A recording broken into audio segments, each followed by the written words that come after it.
Hi friends, welcome back to my channel. ఈరోజు మీకు ఈ సీరియల్లో ఏం జరిగిందో తెలుసుకోవాలి అనుకుంటున్నారా? అయితే వెంటనే మనం సీరియల్లోకి వెళ్ళిపోదాం.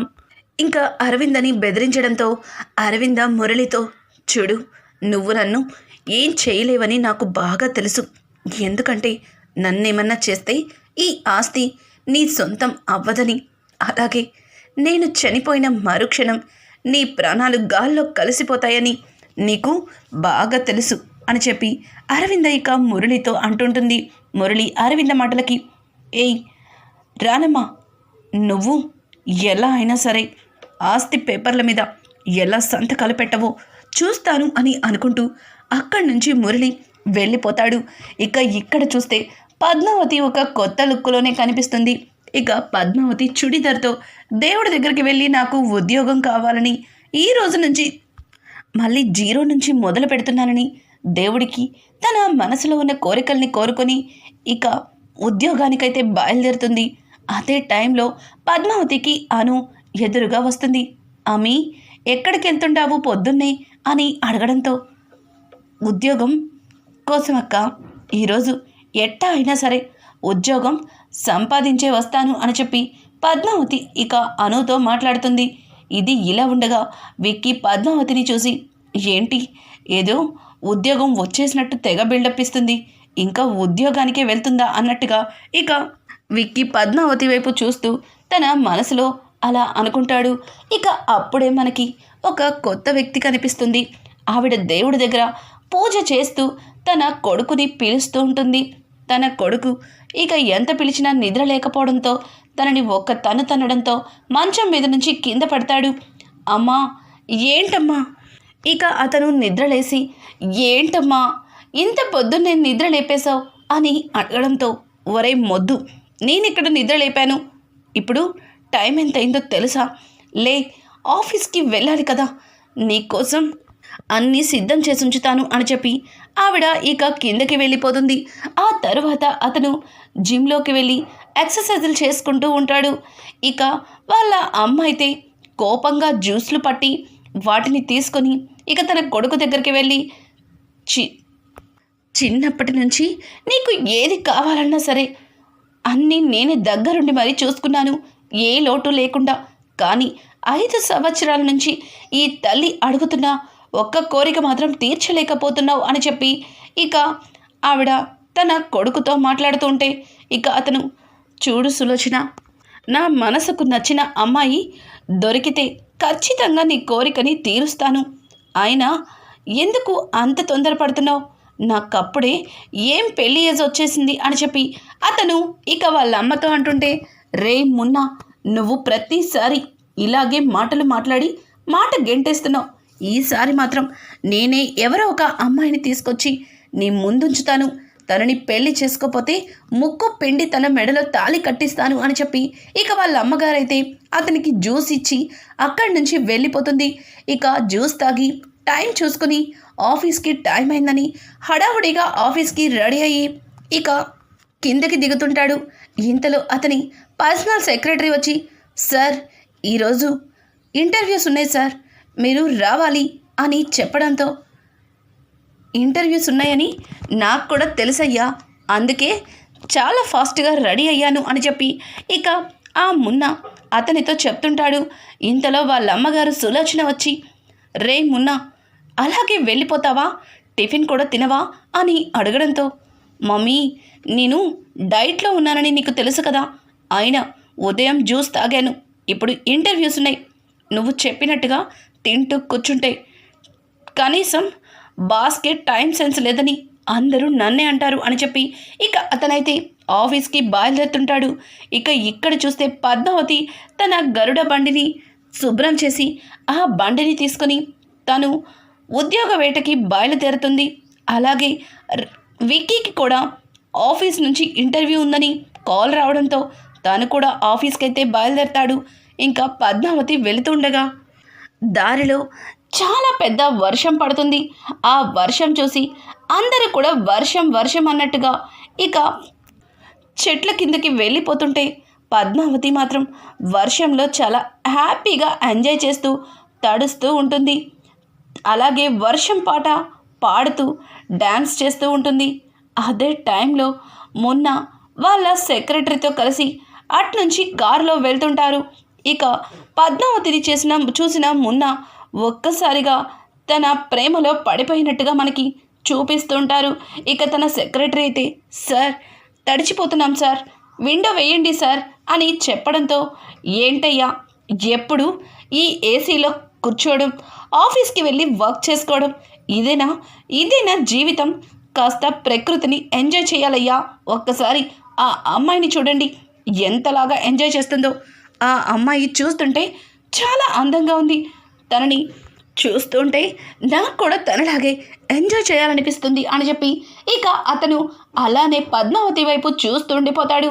ఇక పద్మావతి అయితే ఐస్ క్రీమ్ బండి దగ్గరికి వెళ్ళి వర్షంలో ఐస్ క్రీమ్ తింటే చాలా బాగుంటుంది అని చెప్పి ఇక ఐస్ క్రీమ్ని తింటుంటే ఇంతలో ఒక మగ గొంతు, నాకు కూడా ఒక ఐస్ క్రీమ్ ఇవ్వండి అని చెప్పి అడగడంతో ఇంకా వెంటనే పద్మావతి వెనక్కి తిరిగి చూస్తుంది. ఇంకా మున్న అక్కడ ఉంటాడు. మున్నని చూసిన పద్మావతి, ఏంటి మీకు కూడా వర్షంలో ఐస్ క్రీమ్ తినమంటే ఇష్టమా అని అడగడంతో, అవును, వర్షంలో ఐస్ క్రీమ్ తింటూ వర్షంలో తడుస్తుంటే సూపర్గా ఉంటుంది. మీరు అచ్చం నాకులాగే ఆలోచిస్తున్నారు అని చెప్పి అతను పద్మావతితో చాలా క్లోజ్గా మాట్లాడతాడు. పద్మావతి కూడా ఒక విధంగా అతనితో ఒక ఫ్రెండ్ అయిపోతుంది. అలా ఇద్దరు కొద్దిసేపు వర్షంలో తడుస్తూ ఎంజాయ్ చేస్తుంటారు. ఇక ఇంతలో వర్షం ఆగిపోతుంది. తన సెక్రటరీ ఇంకా మున్నాని పిలిచి, సార్ వర్షం ఆగిపోయింది, అక్కడ ఇంటర్వ్యూస్ ఉన్నాయి, మీరు ఇంకా ఇక్కడే ఉంటే ఇంటర్వ్యూకి వచ్చిన వాళ్ళు వెళ్ళిపోతారు సార్ అని చెప్పి అతను చెప్పడంతో ఇంకా వెంటనే అతను కార్ ఎక్కి పద్మావతి వైపు చూస్తూ ఇంకా ఆఫీస్కి అయితే వెళ్ళిపోతాడు. పద్మావతి కూడా, అవును ఇంటర్వ్యూ ఉంది కదా, నేనేంటి మర్చిపోయాను అని చెప్పి తల కొట్టుకుని ఇక బండి తీసుకొని ఇంటర్వ్యూకి అయితే బయలుదేరుతుంది. అక్కడ విక్రమాదిత్య కూడా ఉండడం చూసి పద్మావతి షాక్ అవుతుంది. ఏంటి ఈయన కూడా ఇక్కడే ఉండారు అంటే ఈయనకు కూడా ఇక్కడే ఇంటర్వ్యూ జరుగుతుందనమాట అని చెప్పి పద్మావతి తన మనసులో అనుకుంటుంది.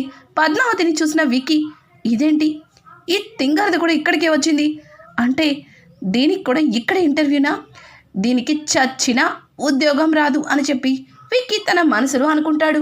ఇక విక్కీ వంతు వస్తుంది. విక్కీని ఇంటర్వ్యూ చేసి ఆ జాబ్కి సెలెక్ట్ చేస్తారు.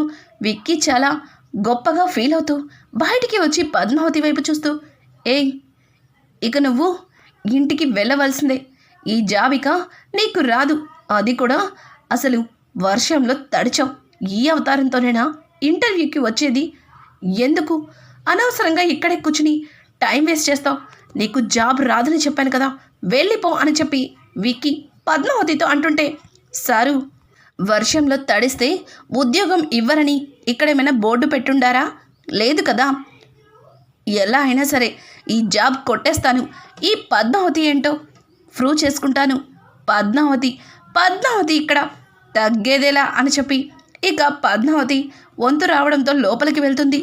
ఇక వాళ్ళ బాస్ వెనక్కి తిరిగి ఉండడంతో, సార్ నా ఫైల్ అని చెప్పి పద్మావతి ఇక అతనికి ఫైల్ ఇస్తుంది. అతను వెనక్కి తిరిగి ఉంటూనే, ఏంటి వర్షంలో ఫుల్లుగా తడిచొచ్చావు, అసలు ఇంటర్వ్యూకి ఇలాగైనా వచ్చేది అని అతను పద్మావతిని గట్టిగా అడుగుతుంటాడు.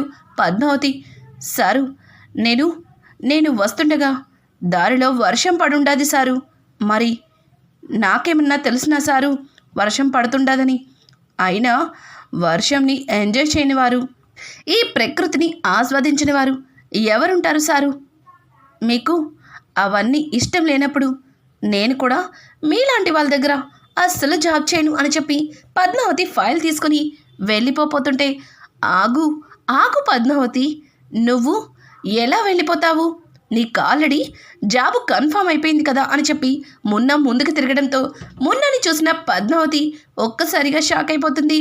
సారు మీరా ఈ ఆఫీస్కి ఎండి, ఇక్కడ మీరుండారా అని చెప్పి పద్మావతి ఇక ఆ మున్నని చూసి ఆశ్చర్యపోతుంది.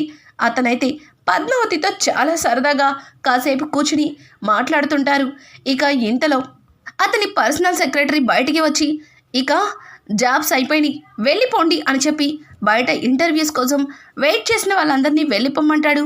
తరువాత విక్కీ పద్మావతి ఇంకా రాలేదని అతని సెక్రటరీ దగ్గరికి వెళ్ళి, ఏంటి ఇంతకీ లోపలికి వెళ్ళిన అమ్మాయికి జాబ్ ఇచ్చారా లేదా అని అడగడంతో, సార్ ఆ అమ్మాయికి ఎప్పుడో జాబ్ కన్ఫర్మ్ చేసేశారు, తనకి మాత్రం ఇప్పుడే తెలిసింది అని ఇక అతని సెక్రటరీ పద్మావతికి జాబ్ కన్ఫర్మ్ అయినట్టుగా విక్రమాదిత్యకి చెప్తాడు. విక్కీ షాక్ అవుతూ అలానే చూస్తుండిపోతాడు. ఇక పద్మావతి ఫైల్ తీసుకుని బయటికి వచ్చి విక్కీ ముందు తెగ ఓవర్ చేస్తుంది. విక్కీ పద్మావతిని, అమ్మో ఇప్పుడు దీని ఓవర్ యాక్షన్ అస్సలు తట్టుకోలేం అన్నట్టుగా ఇక అలానే చూస్తుంటాడు. పద్మావతి అయితే ఇంకా తన చేతిలో ఉన్న ఫైల్ని అటు ఇటు తిప్పుతూ ఇక తనకి ఈ ఉద్యోగం వచ్చిందని తెగ సంబరపడిపోతుంది. కానీ అక్కడ విక్రమాదిత్యకి తెలియని విషయం ఏమిటంటే పద్మావతి జీవితంలోకి కొత్త వ్యక్తి ఎంటర్ అయ్యాడు. ఇంకా అతని వల్ల విక్కీ ఎట్లాంటి సమస్యలు ఎదుర్కొంటున్నాడు, అలాగే పద్మావతి విక్రమాదిత్య మధ్యలో ఏర్పడ్డ దూరం మరింత పెద్దదవుతుందా, ఇక పద్మావతి విక్రమాదిత్య మధ్యలో వచ్చిన ఆ కొత్త వ్యక్తి పద్మావతికి దగ్గరైపోతాడా? రానున్న ఎపిసోడ్స్ అయితే మరింత ఇంట్రెస్టింగ్గా మారిపోతున్నాయి. ఈ వీడియో మీకు నచ్చినట్టయితే లైక్ చేసి సబ్స్క్రైబ్ చేసుకోవడం మాత్రం మర్చిపోకండి. Thanks for watching. Hi friends, welcome back to my channel. ఈరోజు మీకు ఈ సీరియల్లో ఏం జరిగిందో తెలుసుకోవాలి అనుకుంటున్నారా? అయితే వెంటనే మనం సీరియల్లోకి వెళ్ళిపోదాం. ఇంకా అరవింద్ అని బెదిరించడంతో అరవింద మురళితో, చూడు నువ్వు నన్ను ఏం చేయలేవని నాకు బాగా తెలుసు, ఎందుకంటే నన్నేమన్నా చేస్తే ఈ ఆస్తి నీ సొంతం అవ్వదని, అలాగే నేను చనిపోయిన మరుక్షణం నీ ప్రాణాలు గాల్లో కలిసిపోతాయని నీకు బాగా తెలుసు అని చెప్పి అరవింద ఇక మురళితో అంటుంటుంది. మురళి అరవింద మాటలకి, ఏయ్ రానమ్మా, నువ్వు ఎలా అయినా సరే ఆస్తి పేపర్ల మీద ఎలా సంతకాలు పెట్టవో చూస్తాను అని అనుకుంటూ అక్కడి నుంచి మురళి వెళ్ళిపోతాడు. ఇక ఇక్కడ చూస్తే పద్మావతి ఒక కొత్త లుక్లోనే కనిపిస్తుంది. ఇక పద్మావతి చుడిదార్తో దేవుడి దగ్గరికి వెళ్ళి నాకు ఉద్యోగం కావాలని, ఈ రోజు నుంచి మళ్ళీ జీరో నుంచి మొదలు పెడుతున్నానని దేవుడికి తన మనసులో ఉన్న కోరికల్ని కోరుకొని